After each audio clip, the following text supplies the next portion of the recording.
Okay, so question number 9 सामने आपको screen पे दिख रहा है। एक बार चलो देख लेते हैं जल्दी से क्या लिखा है।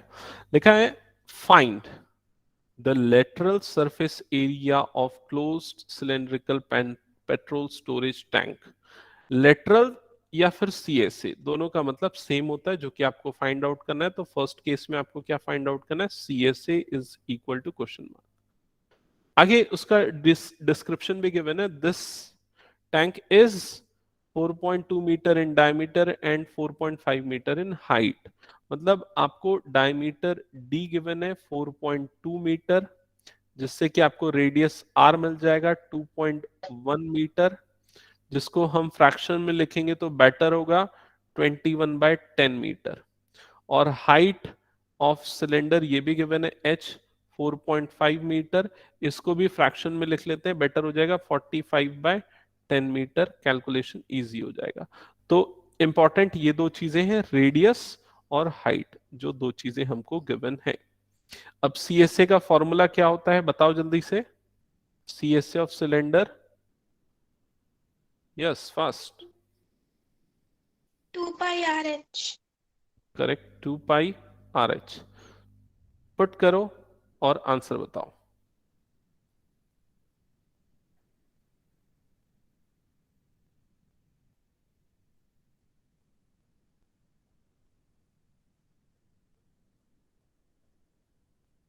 7 1 7 3। ठीक है, इसके बाद ये वाले 10 और 10 को मत कट करना, रहने देना एज इट इज। ठीक है, क्योंकि वो आपके कैलकुलेशन को इजी बनाने के लिए है। इन तीनों को मल्टीप्लाई कर दो। इन तीनों का मल्टीप्लीकेशन क्या आ रहा है वो बताओ।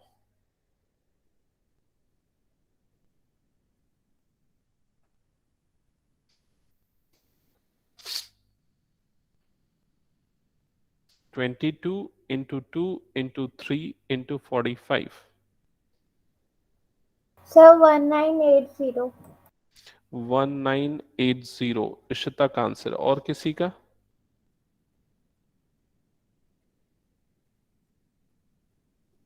19.8 मीटर स्क्वायर हो जाएगा फर्स्ट पार्ट का आंसर।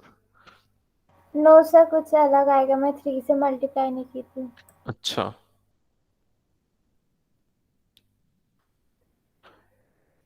कैलकुलेशन सभी को करना है, कॉपी मत करना ना। 2 3 लोगों के सेम आंसर आएंगे तो आंसर वेरीफाई होगा।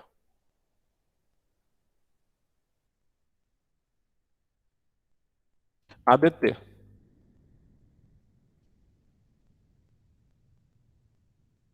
सर 2970। 2970। और कोई? सर 5940 आया। 5940 अपॉन सर 100। 5940। ओके, तो ठीक है, मेरे ख्याल से ये करेक्ट होगा। सो आंसर आएगा 59.40। दैट्स इट, ये होगा आपका फाइनल आंसर। क्लियर? इसको ना एक बार क्रॉस चेक कर लेते हैं बुक से, जस्ट बिकॉज जो नेक्स्ट क्वेश्चन है वो इसी पे बेस्ड है। तो अगर ये गलत होगा ना तो आगे आने वाला आंसर भी गलत हो जाएगा। इसलिए हम इसके आंसर को एक बार वेरीफाई कर लेते हैं। अच्छा, मेरी बुक में नहीं है इसका सॉल्यूशन वाला पार्ट। आप लोग कोई एक बुक में ना ओपन करके रखो और चेक कर लो। ठीक है,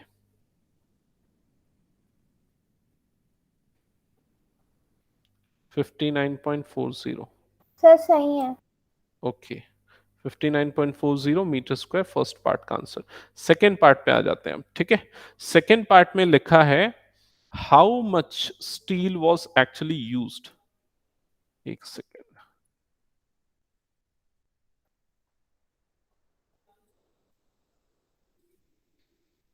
hello,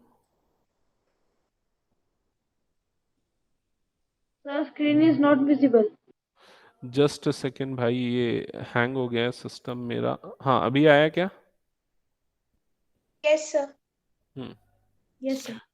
So how much steel was actually used if 1/12 of steel actually used was wasted making the tank? Interesting. समझो यहां पर देखो, पहली चीज तो ये कौन सा टैंक है? क्लोज्ड सिलेंड्रिकल टैंक है, लेकिन हमने फर्स्ट पार्ट में कौन सा एरिया निकाला है? सिर्फ लेटरल सरफेस एरिया निकाला है, कर्व सरफेस एरिया निकाला, टोटल सरफेस एरिया नहीं निकाला। तो पहले तो टोटल सरफेस एरिया निकालो, कितना होगा? तो टोटल सरफेस एरिया के लिए क्या करते हैं? सी ए से निकालते हैं कर्व सरफेस एरिया प्लस 2 पाई r², ये कर देते हैं। तो सी ए से की वैल्यू कितनी है? 559.4 प्लस 2 पाई की वैल्यू क्या हो जाएगी? 22/7 इंटू r²। r मतलब कितना आया था हमारा? 21/10 होल स्क्वायर। इसका कैलकुलेशन करो और मुझे बताओ टोटल सरफेस एरिया आखिरकार कितना आ रहा है?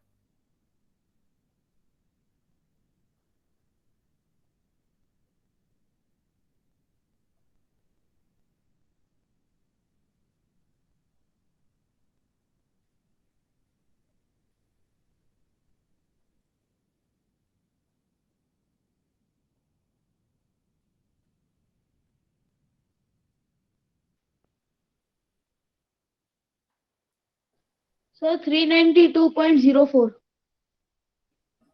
square. एक सेकेंड, और किसी का आया क्या?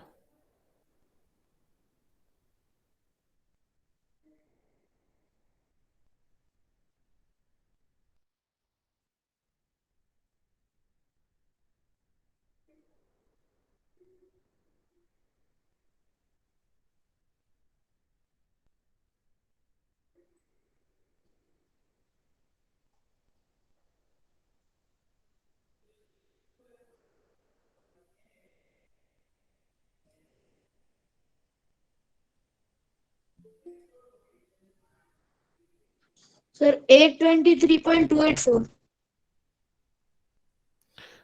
हाँ, एक सेकेंड ना, ये कितना आया? ये वाला 2 पाई r² का कैलकुलेशन किया, कितना आ रहा है? ये वाले पार्ट का कैलकुलेशन बताओ कितना आ रहा है? कौन बता रहा था? आदित्य बता रहा था ना, कितना आ रहा है बताओ आदित्य। सर मेरा 2772 आया। 2772 2772 upon 100. Sir, 823.284. Sir, 2772 upon. हाँ करेक्ट। सो प्लस 27.72, एक बार क्रॉस चेक करना आदित्य कुछ गलत कर रहा है। इन दोनों को ऐड करो, एडिशन के बाद क्या आ रहा है फाइनल बताओ? टोटल सरफेस एरिया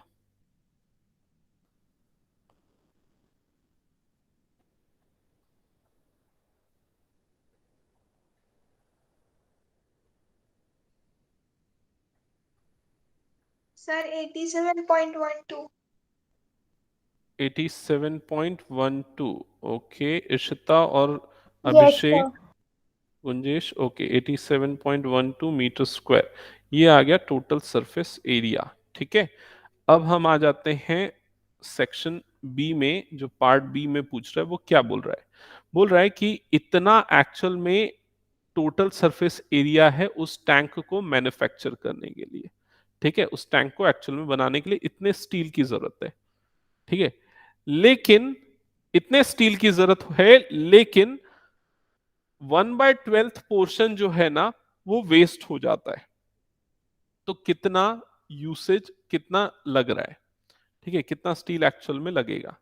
तो हम अज्यूम करते हैं कि x जो है वो एक्चुअल में लग रहा है, x मीटर स्क्वायर एक्चुअल में लगेगा। ठीक है, x मीटर स्क्वायर एक्चुअल में लगेगा। अब जितना एक्चुअल में लग रहा है उसका 1/12 वेस्ट हो जा रहा है। ठीक है, तो x minus 1/12 times of x, ये वेस्टेज है। क्लियर? ये समझ में आया कि नहीं? x minus 1/12 times of x, ये वेस्टेज है। देखो एक्चुअल एक्चुअल में x मीटर स्क्वायर लगना चाहिए, सॉरी करेक्शन, मैं स्टेटमेंट फिर से बोलूंगा। हालांकि इक्वेशन मैंने सही से लिखा है, लेकिन मैं फिर से स्टेटमेंट बोल के एक्सप्लेन करूंगा। ठीक है, क्योंकि इसमें बच्चों को बहुत कंफ्यूजन जाती है। देखो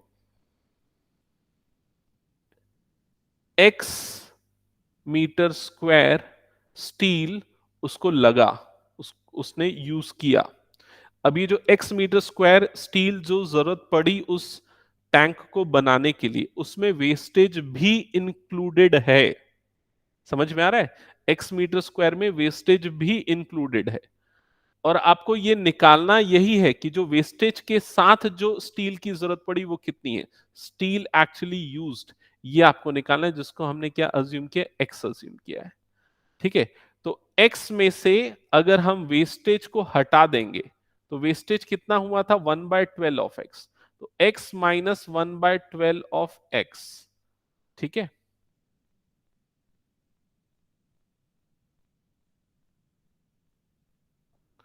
that is equal to total surface area. तो टोटल सरफेस एरिया आपका कितना गिवन है, 87.12। समझ में आया कि नहीं ये चीज, एक बार बताओ। Yes sir. Yes, sir. Yes, sir. Okay, अब इसको फर्दर सॉल्व करो और x की वैल्यू निकालो। तो फर्दर सॉल्व करोगे तो क्या आ जाएगा, 12x minus x upon 12 that is equal to 87.12, ये हो जाएगा expression. Further it will be 11x upon 12 that is equal to 87.12, और फर्दर सॉल्व करो और x की वैल्यू बताओ क्या आ रही, 87.2 इंटू 12 डिवाइडेड बाय 100।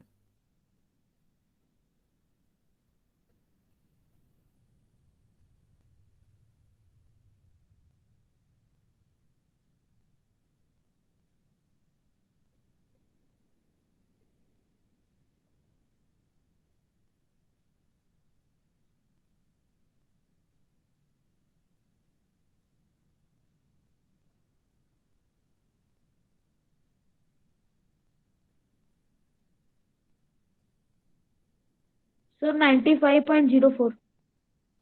95.04, एक बार चेक करो तो क्या आ रहा है आंसर।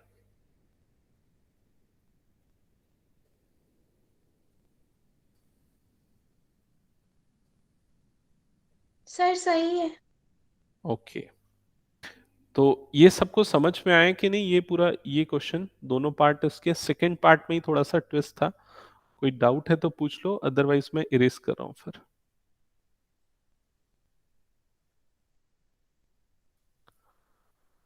इरेज कर दूं? Yes sir. ओके, तो नेक्स्ट क्वेश्चन पे मूव करते हैं, क्वेश्चन नंबर 10। क्वेश्चन नंबर 10 ये भी थोड़ा सा ट्रिकी है, आपको ध्यान से पढ़ना पड़ेगा, समझना पड़ेगा, थोड़ा सा डिफिकल्टी जा सकती इस पर्टिकुलर क्वेश्चन में। क्वेश्चन नंबर 10 में क्या लिखा है, in figure 13.12 you see the frame of lamp shade. तो यहां पर सामने आपको लैम्प शेड की एक फ्रेम दिख रही है, ठीक है, सामने स्क्रीन में। अब आगे क्या लिखा है इसमें, is to be covered with decorative cloth, इसमें डेकोरेटिव क्लॉथ से इसको कवर किया गया है, ठीक है। The frame has a base diameter of 20 centimetre. इसका बेस डायमीटर, इस चीज को हम नोट कर लेते हैं, base diameter d that is equal to 20 centimetre and a height of 30 centimetre, height मतलब h that is equal to 30 centimetre. Okay, a margin of 2.5 centimeter is to be given for folding it। मतलब कि क्या कर रहे हैं यहाँ पर, actually ये फ्रेम में ना इसको डेकोरेटिव क्लॉथ से जब इसको फिल कर रहे हैं ना, तो इसमें एक मार्जिन भी दे रहे हैं, और मार्जिन वो ऐसी है जैसे ये मान के चलो ये हॉलो पोर्शन हो गया, और ये जो पूरा पार्ट है ना, ये वाला पूरा पार्ट, ये भी क्लॉथ से ना कवर्ड है, जिसको मैं अभी शेड कर रहा हूँ, दिख रहा है ये वाला पार्ट, ठीक है। और ये वाले पार्ट जो है ना, अंदर में जो छोटा सा सर्कल बना ना, वहां से लाइट आ रही है, बाकी जो पोर्शन है ना वो कवर्ड है एक्चुअली क्लॉथ से, ठीक है। तो जो ये वाला पोर्शन को छोड़ के, एक्चुअली ये वाला पोर्शन को छोड़ के बाकी जो पोर्शन है वो कवर्ड है, और वो मार्जिन जो है वो कितनी है, 2.5 सेंटीमीटर की। तो इस चीज को भी हम यहां पर लिख लेते हैं, margin is equal to 2.5 centimetre, ठीक है। For folding it over the top and bottom. तो ये मार्जिन दोनों तरफ है, ऊपर की तरफ भी फोल्ड किया हुआ है और नीचे की तरफ भी फोल्ड किया हुआ है, ठीक है। Find how much cloth is required for covering the lamp shade. तो क्लॉथ की रिक्वायरमेंट कितनी होगी लैम्प शेड को कवर करने के लिए। तो मेरी बात ध्यान से समझो, अगर मान के चलो ये जो फोल्डेड क्लॉथ है उसको अगर हम अनफोल्ड करते हैं तो क्या होगा, ठीक है।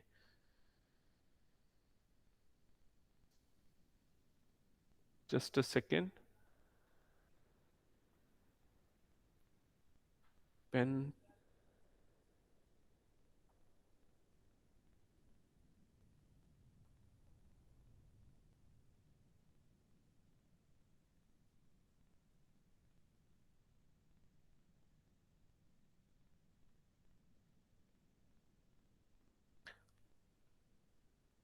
हाँ, तो जब हम इस फोल्डेड क्लॉथ को अनफोल्ड करेंगे तो इन दैट केस क्या होगा, देखो यहां पर से ये मैंने फोल्डेड क्लॉथ को अनफोल्ड किया, अनफोल्ड करेंगे तो ये वाला जो पोर्शन फोल्डेड था वो एक्चुअल में ऊपर आ जाएगा, इस तरह से आ जाएगा ऊपर, ठीक है।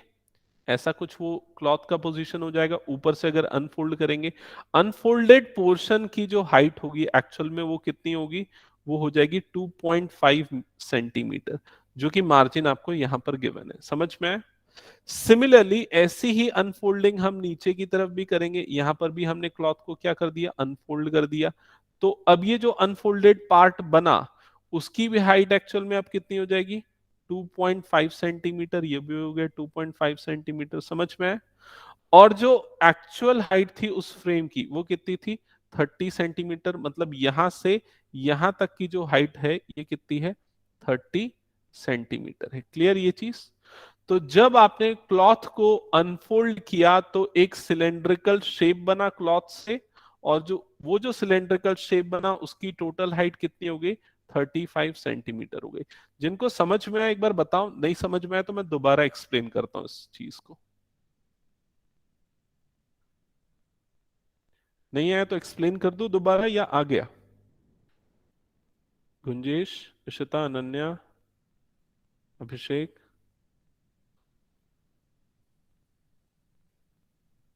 कुछ नहीं बोलोगे सर तो। आ गया। अच्छा, आदित्य को आया, और बाकी लोगों का क्या है सिचुएशन। हम्म, सब फिर से कर दीजिए। ओके, फिर से कर देता हूं, ठीक है, एकदम क्लियरली बोल दो, कोई प्रॉब्लम नहीं है, ठीक है। तो फिर से करते हैं, ध्यान से समझना। इसमें क्या लिखा हुआ है, the frame of lamp shade is to be covered with a decorative cloth. तो एक्चुअल में ना ये जो मैं अभी पोर्शन शेड कर रहा हूं ना, अभी देखो यहां पर ये एक्चुअल में एक लैम्प शेड की फ्रेम के ऊपर लगा हुआ एक क्लॉथ है जो कि कवर्ड है। क्लियर ये चीज। The frame has a base diameter of 20 centimetre, उसके बेस का डायमीटर कितना है, 20 सेंटीमीटर है, एंड हाइट ऑफ 30 सेंटीमीटर। और उसकी जो हाइट है देखो यहां पर मार्क कर रखी है, कितनी है उसकी हाइट, 30 सेंटीमीटर है। A margin of 2.5 centimetre is to be given for folding it over the top and the bottom of the frame। तो एक 2.5 सेंटीमीटर की मार्जिन से इसको ऊपर और नीचे की तरफ फोल्ड किया है। तो ये वाला जो पोर्शन आपको दिख रहा था ना जिसको मैं शेड कर रहा था, ये वाला पोर्शन, ये एक्चुअली वो फोल्डेड पोर्शन है, उसमें इस तरह से सर्कुलर पोर्शन, ठीक है। ये ऊपर और नीचे की तरफ दोनों तरफ ऐसा फोल्डेड है क्लॉथ, ठीक है। अब उसके बाद क्या बोल रहा है, how much cloth is required for covering the lamp shade. अगर हम इसको अनफोल्ड करेंगे, इस पार्ट को अनफोल्ड करेंगे तो क्या हो जाएगा, वो एक स्ट्रेट पार्ट बन जाएगा इस टाइप से, ठीक है। वैसे ही जब नीचे भी अनफोल्ड करेंगे तो भी वो एक स्ट्रेट इस तरह से सिलेंड्रिकल शेप में पार्ट बनेगा। क्या ये वाली चीज समझ में आई, इशिता बताओ एक बार। Yes sir. ठीक है, तो ये ऊपर और नीचे अनफोल्डेड पोर्शन के कारण सिलेंडर की हाइट बढ़ गई। कितनी बढ़ गई, ऊपर 2.5 और नीचे 2.5 बढ़ गई, दोनों तरफ अनफोल्ड हुआ क्लॉथ। तो अब जो नई हाइट हो गई वो कितनी हो गई, 35 हो गई सिलेंडर की, ठीक है। अब इसमें ये बोल रहा है कि जो क्लॉथ है उसकी रिक्वायरमेंट कितनी होगी। तो सिंपली आपको क्लॉथ की रिक्वायरमेंट के लिए इस नए सिलेंडर का कर्व सरफेस एरिया निकालना है, मतलब कि CSA निकालना है।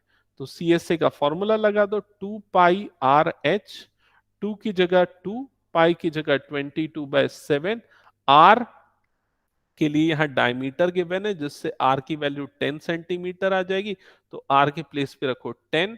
H हाइट यहाँ पर गिवन है 35, तो H की जगह पे रख दो 35।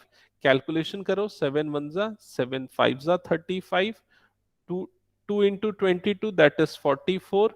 ठीक है, 44 इंटू 10 ये हो जाएगा 50, 50 into 44 you will gate 2200। Confirm करो सेम आ रहा है क्या आंसर, सेंटीमीटर स्क्वायर। आप लोग भी अपना कैलकुलेशन करो और यस बताओ। तो ये हो जाएगा एक्चुअल क्लॉथ रिक्वायरमेंट। अभी भी अगर किसी को कुछ पार्ट समझ में नहीं आया तो पूछना, और आ गया तो कंफर्म करना, सो दैट मैं नेक्स्ट क्वेश्चन पे मूव करूं।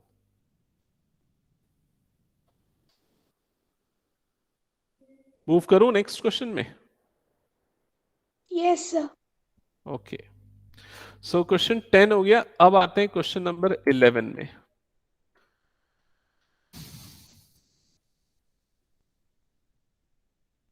क्वेश्चन नंबर 11 है, द स्टूडेंट ऑफ ए विद्यालय were asked to participate in a competition for making the decorative pen holder in the shape of cylinder with a base using cardboard। मतलब students को, एक school के students को decorative pen holder cylindrical shape में बनाने के लिए बोला गया, जिसमें बेस है, बॉटम है, मतलब कि वो इस तरह का बनेगा पेन स्टैंड। ठीक है, सिलेंड्रिकल शेप में। ओके, अब इसमें ये चीज है कि जो सिलेंडर है वो ऊपर से हॉलो है, मतलब ऊपर से खुला है, तभी तो उसमें पेन जाएगा। तो यहां पर कहां पर सॉलिड सरफेस है, सिर्फ बॉटम पे है और उसके कर्व पे है। ओके, आगे लिखा है each pen holder is to be of radius 3 centimetre. मतलब हर एक पेन होल्डर का जो रेडियस है वो कितना होना चाहिए, 3 सेंटीमीटर होना चाहिए, एंड हाइट 10.5 सेंटीमीटर, और हाइट भी मेंशन है 10.5 सेंटीमीटर होनी चाहिए। ठीक है, द विद्यालय was supply the competitors with a cardboard. तो स्कूल वालों ने कार्डबोर्ड सप्लाई किया। इफ देर आर 35 कॉम्पिटिटर्स, मतलब टोटल कितने कॉम्पिटिटर्स हैं, 35, तो 35 पेन होल्डर्स बनेंगे। How much cardboard is required, तो कार्डबोर्ड की रिक्वायरमेंट कितनी होगी। तो यहां आपका आंसर स्टार्ट होगा, the required cardboard, the required cardboard will be equals to 35 into 2 pi RH, 2 pi RH मतलब कर्व के लिए, प्लस पाई आर स्क्वायर मतलब कि बेस के लिए। तो ये हो जाएगी कार्डबोर्ड की रिक्वायरमेंट। अब इसको सिंप्लीफाई कर लेते हैं, तो 35 इंटू कॉमन निकाल लो, पहले जो कॉमन निकल रहा है, तो पाई आर कॉमन निकल रहा है, निकाल लेते हैं, फिर उसके बाद में वैल्यू पुट करेंगे। तो यहाँ क्या बच जाएगा, 2h प्लस आर। अब इसमें वैल्यू पुट करते हैं, 35 अपॉन 35 इंटू पाई की वैल्यू क्या हो जाएगी, 22/7 इंटू आर। आर की वैल्यू क्या है यहाँ पर, r is equals to 3 under bracket 2h, so 2 into 10.5 plus r, again r की वैल्यू क्या है, 3 है। फर्दर कैलकुलेशन करो, सॉल्व करो, बताओ क्या आ रहा है। हो जाएगा 110 into 3 under bracket 10.5 into 2 it will B 21। अच्छा, मैंने ये लास्ट में आर वाली वैल्यू पुट नहीं की, यहां भी पुट कर देना, आर इज इक्वल टू 3, तो यह जगह 3। Further you will gate 330 into 24। Multiplication करो, फाइनल आंसर बताओ क्या आ रहा है।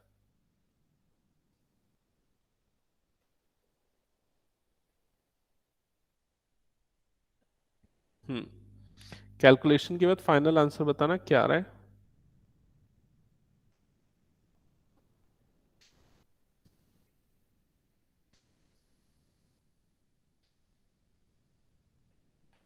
समझ में आया ना क्वेश्चन? अगर किसी को समझ में नहीं आया तो पूछ लो अभी।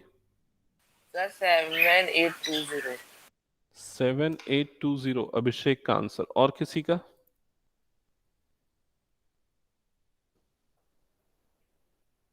सर 7920। 7920 और किसी का?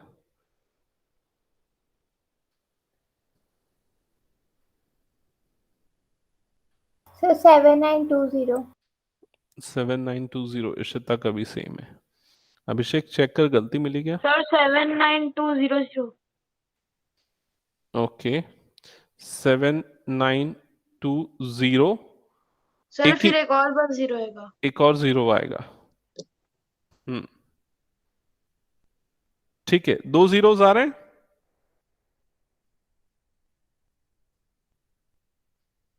कि एक ही आ रहा है जीरो? सर एक आ रहा है। सर एक 0 एक आ रहा है, एक जीरो आ रहा है। ओके, मतलब आदित्य चेक करो। 7920 सेंटीमीटर स्क्वायर। यस सर एक 0 आ रहा है। मीटर स्क्वायर में अगर कन्वर्ट करना है तो डिवाइडेड बाय 10,000 कर दो, you will get 0.792 metre square. ये हो जाएगा आपका फाइनल आंसर। ओके, रेस कर दो पूरा।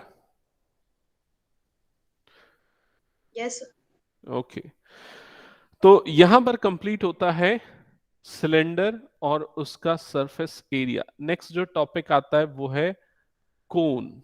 ठीक है, तो राइट सर्कुलर कोन एक्चुअली हमको पढ़ना है और उसका सरफेस एरिया, उस पे बेस्ड क्वेश्चन हम लोग देखेंगे।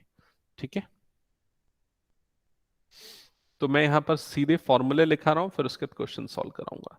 तो कोन कैसा शेप होता है आप सबको पता है। कोन एक्चुअल में इस तरह का शेप होता है।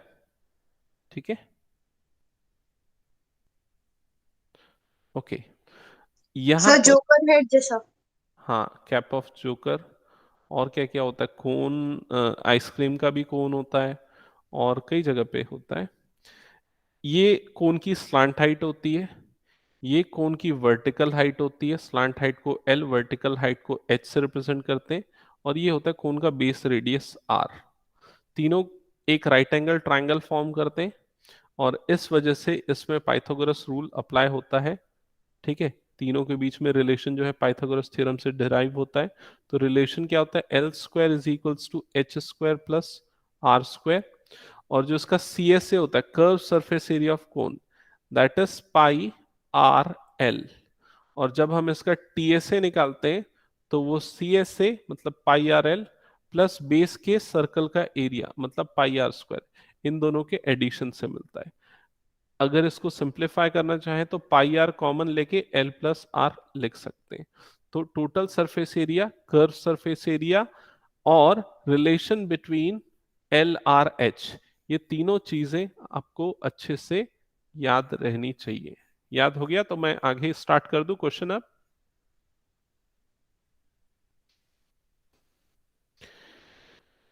ओके, तो चलो स्टार्ट कर देते हैं क्वेश्चन। Question number 1।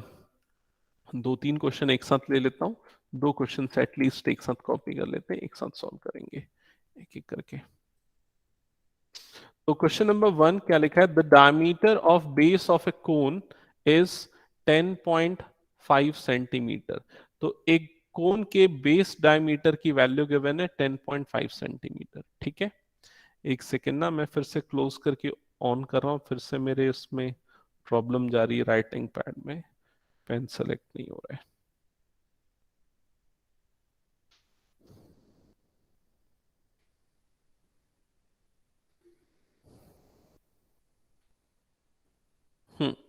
तो कोन का जो बेस डायमीटर है d, that is equal to 10.5 centimetre first question में। इसका मतलब अगर हम उसको फ्रैक्शन में लिखें तो फ्रैक्शन में वो क्या होगा? 21/2 सेंटीमीटर होगा डायमीटर। तो रेडियस इसका भी हाफ होगा, मतलब वो कितना हो जाएगा 21/4 सेंटीमीटर हो जाएगा रेडियस, रेडियस ऑफ कोन। आगे क्या लिखा है, slant height is 10 centimetre. Slant height मतलब L, that is 10 centimetre. Find the curve surface area. बहुत ही इजी क्वेश्चन दिया है, सीएसए निकालना है। फॉर्मूला आपको अभी जस्ट मैंने बताया, पाई आर एल। सिर्फ वैल्यू पुट करनी है और कैलकुलेशन करना है। बताओ कैलकुलेशन करके आंसर क्या आ रहा है।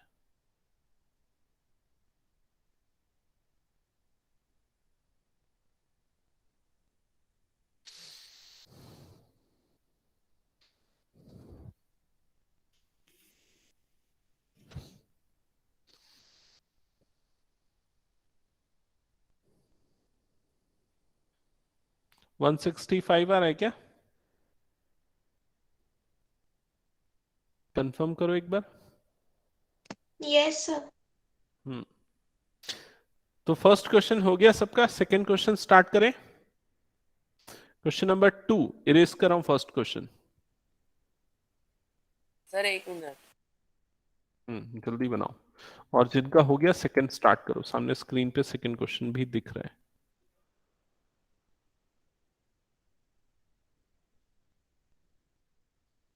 सेकंड भी बहुत इजीली बन जाएगा। सेकंड में आपको निकालना है टीएस से। फॉर्मूला होता है pi R under bracket L plus R. इसमें आपको गिवन है एल, एल की वैल्यू 21, बेस डायमीटर डी की वैल्यू 24। तो एल इज सर हो इक्वल, गया। ओके। हाँ, सेकंड पार्ट का आंसर बताओ जिनका बन गया, और जिनको प्रॉब्लम जा रही पूछो।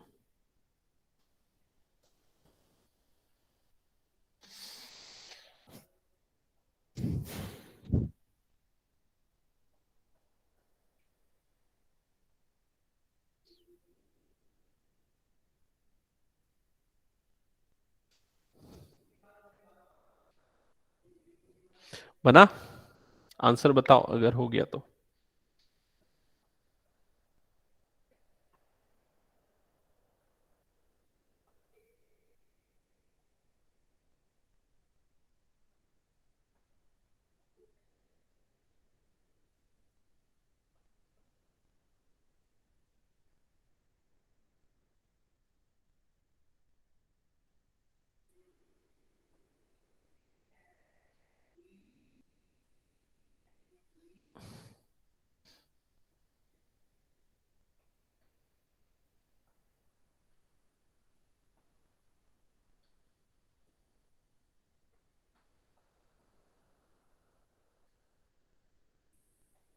क्या रहा है आंसर? अच्छा, मल्टीप्लिकेशन क्या रहा है न्यूमरेटर का, ये बता दो अगर ये हो गया तो। सर 8712। Divided by 7। 7 1 जा 7, 7 2 जा 14, 7 4 जा 28, 7 4 जा 28। ये आ गया 1244.75 जा 35। अप्रोक्सीमेटली इतना आएगा। चेक करो कितना आ रहा है आंसर।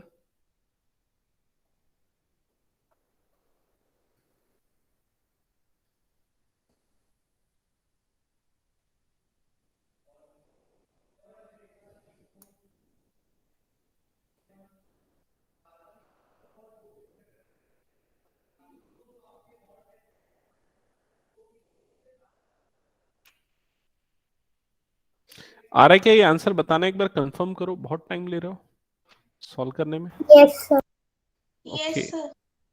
ओके, तो इरेज कर रहा हूं फिर मैं। और बाकी बच्चों का क्या, अभिषेक, आदित्य, हो गया क्या? शौर्य बना रहे?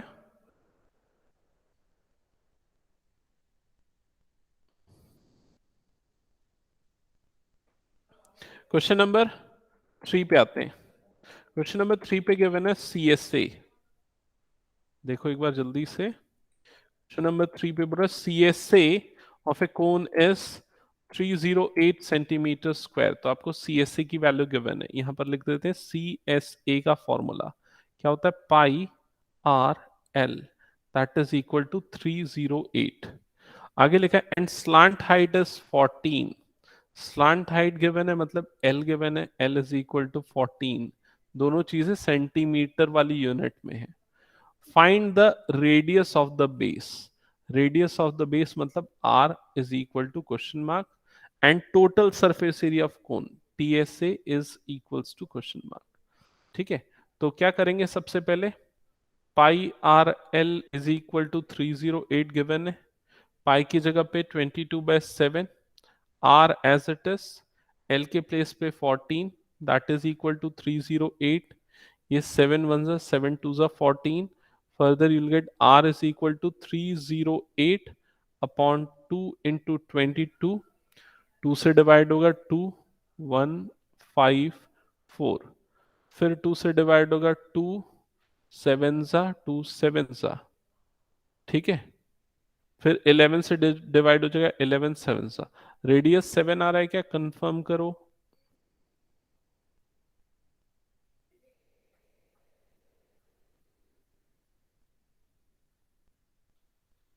Yes, sir. ओके, रेडियस होने का TSA निकालना है, that is CSA plus pi r square. CSA already question में गिवन है 308 plus pi r square. Apply करो और बताओ क्या आ रहा है, TSA total surface area.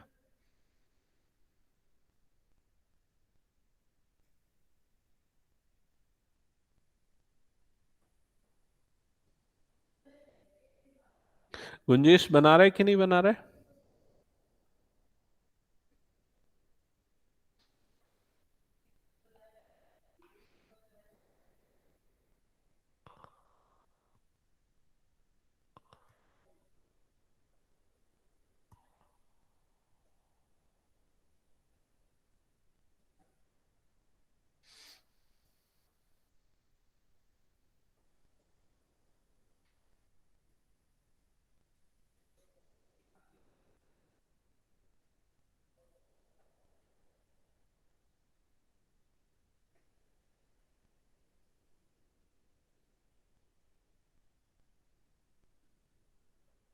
Sir 460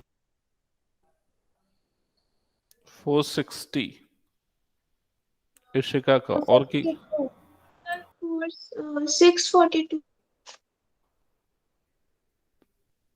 एक 462. 462। Yes, sir. Okay yes sir.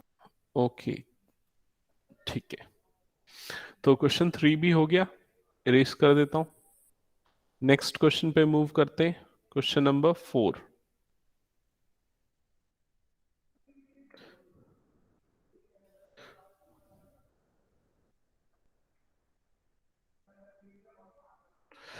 A conical tent.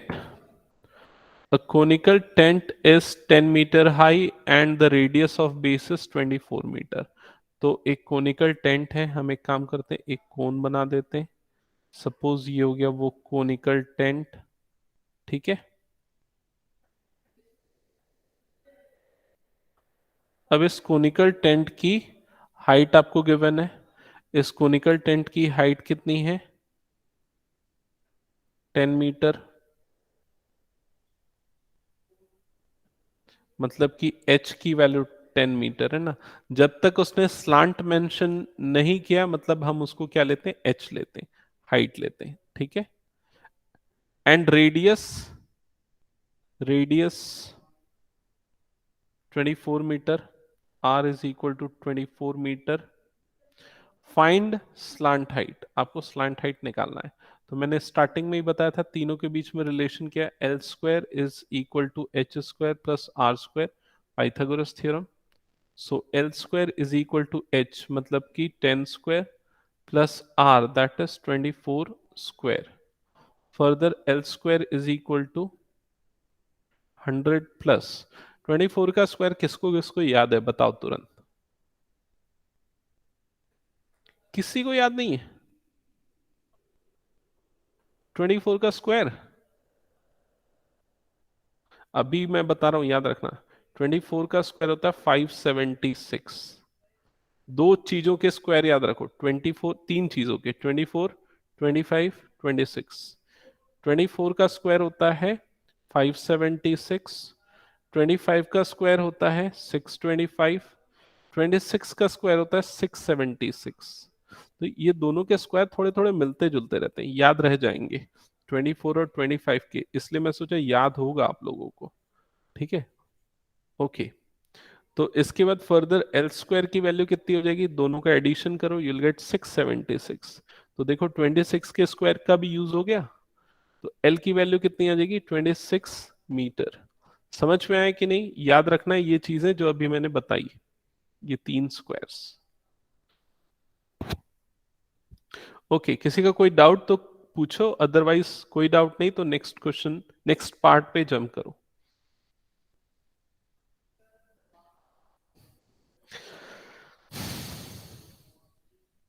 Second part में पूछा है cost of canvas required to make the tent. तो कैनवास की रिक्वायरमेंट टेंट को बनाने के लिए ये बताना, ये कॉस्टिंग कितनी लगेगी ये बताना है। रेट गिवन है 1 मीटर स्क्वायर का 70 रुपीज है। ठीक है, तो आप क्या करो, पहले इसमें सरफेस एरिया निकालो। अच्छा, मेरा एक क्वेश्चन है, ध्यान से सोचो और बताओ। सेकेंड पार्ट में कॉस्ट निकालने के लिए हमको कैनवास का एरिया चाहिए, तो वो कर्व सरफेस एरिया होगा या टोटल सरफेस एरिया होगा?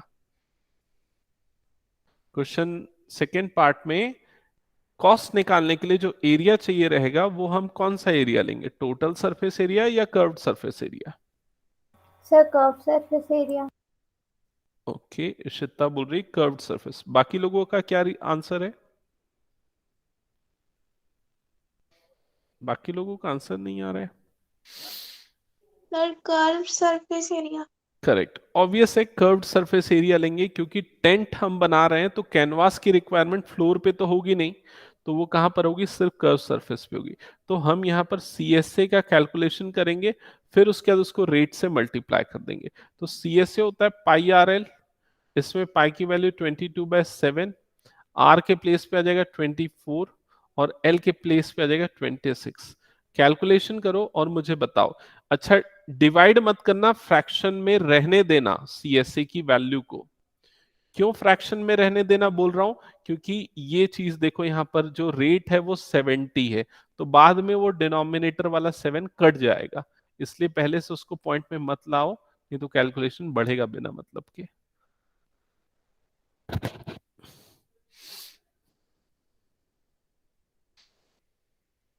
ये कितना आ रहा है CSA बताना।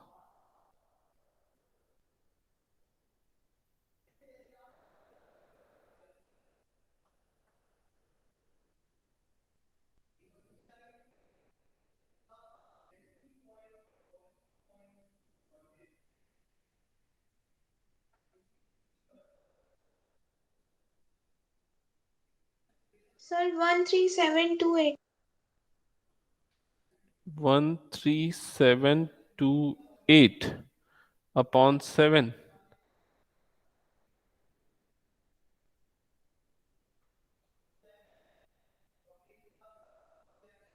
और किसी का कंफर्म करो, कम से कम 2-3 लोगों का आंसर आना चाहिए। सर मेरा 13668 ये सर है। सेम है।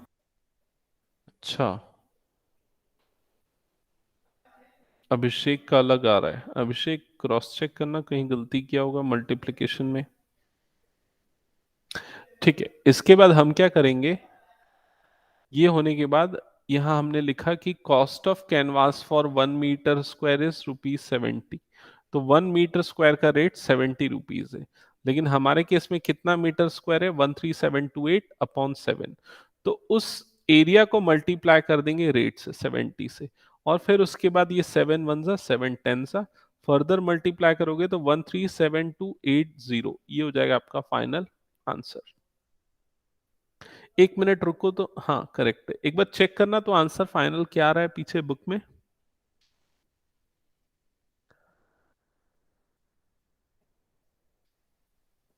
सर सेम है। सेम है, बहुत महंगा टेंट है। हो गया, रेस कर दो। ओके, सो इरेज कर रहा हूं, नेक्स्ट क्वेश्चन पे मूव करते हैं। Question number 5। अभिषेक, गलती मिली कैलकुलेशन में? सर नहीं किया।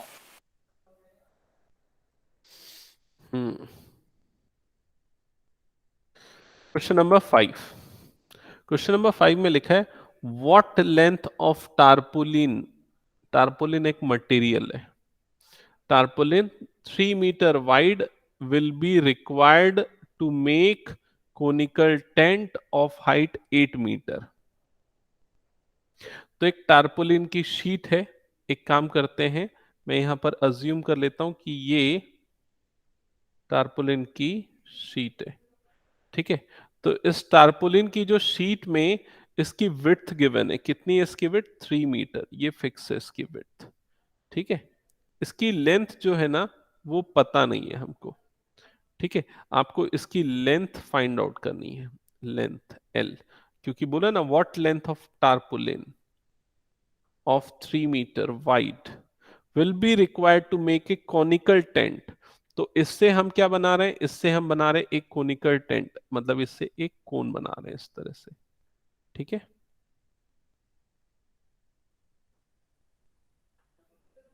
Conical tent of height 8 metre. ये जो कोन बना रहे हैं हम, इसकी हाइट कितनी है? इसकी हाइट है 8 मीटर, ठीक है।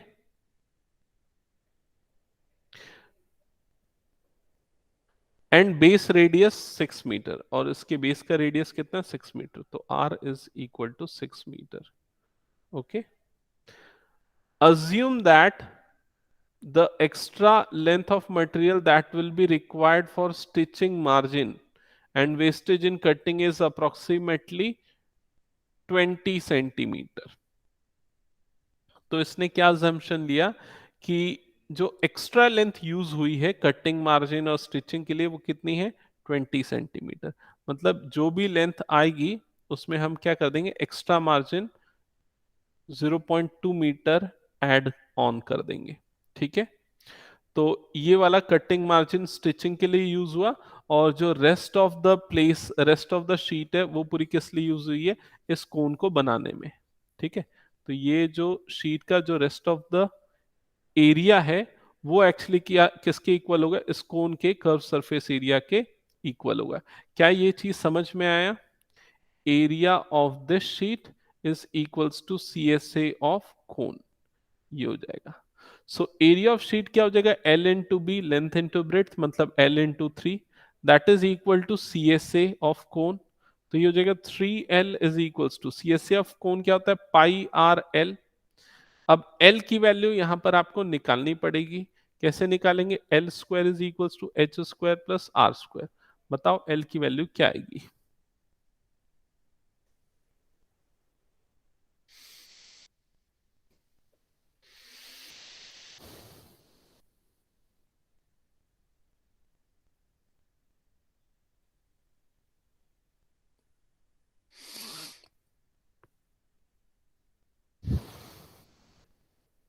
बना क्या? बताओ क्या आया L? सर 100। 100। हाँ, L स्क्वायर 100 आया, L 10 आएगा, ठीक है। L मतलब स्लांट हाइट आ गई 10। अच्छा, एक चीज में कंफ्यूजन नहीं होना चाहिए, ध्यान से सुनो। ये वाला L और ये वाला L दोनों अलग है ना, तो ये कंफ्यूजन ना क्रिएट हो, इस चीज का ध्यान रखना। अगर कंफ्यूजन हो रही तो इसको x ले लो, ये x ले लो, ठीक है। फर्दर इसमें पुट करेंगे 3x is equal to pi 22/7 into r 6 into L 10। अब फर्दर कैलकुलेशन करो, बताओ x की वैल्यू क्या आ रही है? अच्छा एक सेकेंड, पाई की वैल्यू 22/7 नहीं पुट करनी है, इसने मेंशन किया है कि पाई की वैल्यू 3.14 लेना है। तो इस क्वेश्चन में पाई की जगह पे 3.14 पुट करोगे।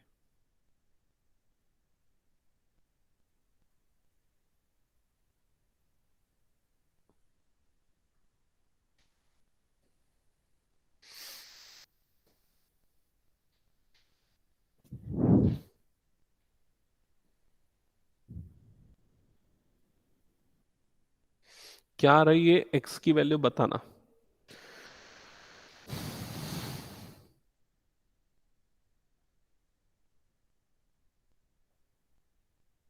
सिक्स 28।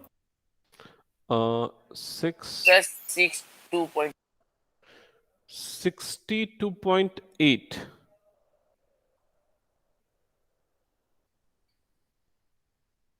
62.8 मीटर। ठीक है, इशिता चेक करो यही आ रहा है क्या। Yes sir. हम्म तो ये हो जाएगी उस शीट की लेंथ टारपोलिन की। अब इसमें एक्स्ट्रा वाला जो पार्ट है ना 0.2 मीटर, उसको ऐड ऑन करना पड़ेगा। सो एक्चुअल लेंथ जो होगी ना, actual length that will be equals to x plus 0.2 metre. ठीक है, क्योंकि 20 सेंटीमीटर मतलब 0.2 मीटर, तो 62.8 प्लस 0.2 दोनों का एडिशन कितना आ जाएगा 63 मीटर्स। ये हो जाएगा actual length of that tarpaulin sheet. और आपका आंसर बताओ एक बार, समझ में आ गया क्या। Yes sir. Okay. Yes sir. Okay,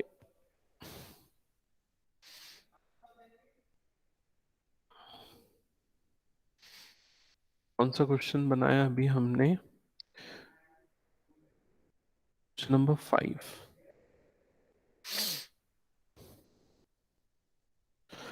question number 6 try करो तो। क्वेश्चन नंबर 7 कर लेते हैं पहले, छोटा सा दिख रहा है। Question number 7।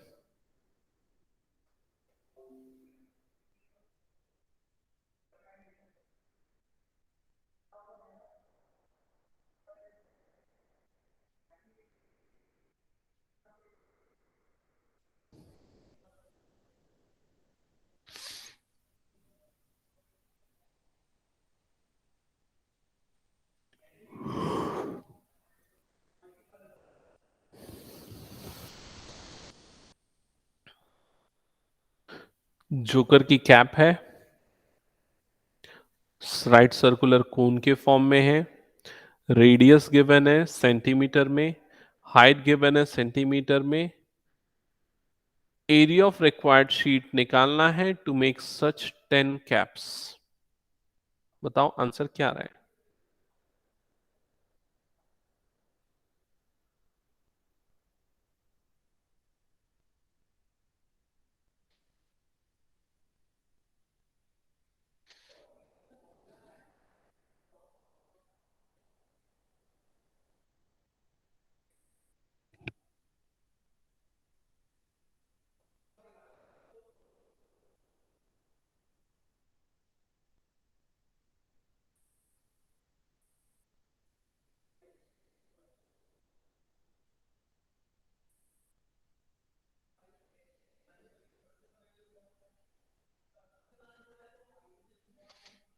कैलकुलेशन करने के बाद सर आंसर L बताओ। Equals to 26। L26 कौन सा क्वेश्चन बना रहे हो?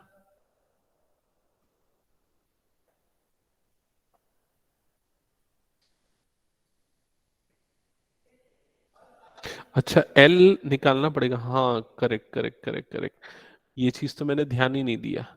यहाँ पर L तो गिवन ही नहीं है, यहाँ पर क्या गिवन है, हाइट गिवन है। तो H is equal to 24 given है, R is equal to 7 given है। L निकालने के लिए L square is equals to H square plus R square. हाँ तो क्या बता रहे हो इशिता, कितना आएगा L। सर 26। नहीं, गलत कर रहे हो। ये किया 24 का स्क्वायर 576, 7 का स्क्वायर 49, तो एल स्क्वायर कितना होगा 625, और एल कितना होगा 25। याद रखो मैंने तीनों के स्क्वायर्स बताए थे। 24 का स्क्वायर कितना होता है 576, 26 का स्क्वायर कितना होता है 626, और 625 जो है वो एल का स्क्वायर रहता है। ठीक है, तो एल की वैल्यू 25 हो जाएगी। अब आगे कैलकुलेशन करो और फाइनली क्या आ रहा है बताओ।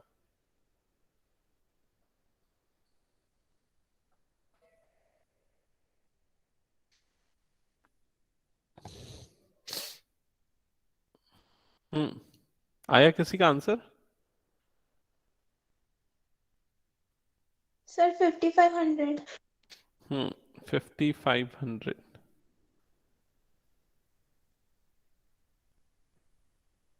ठीक है, दैट्स इट।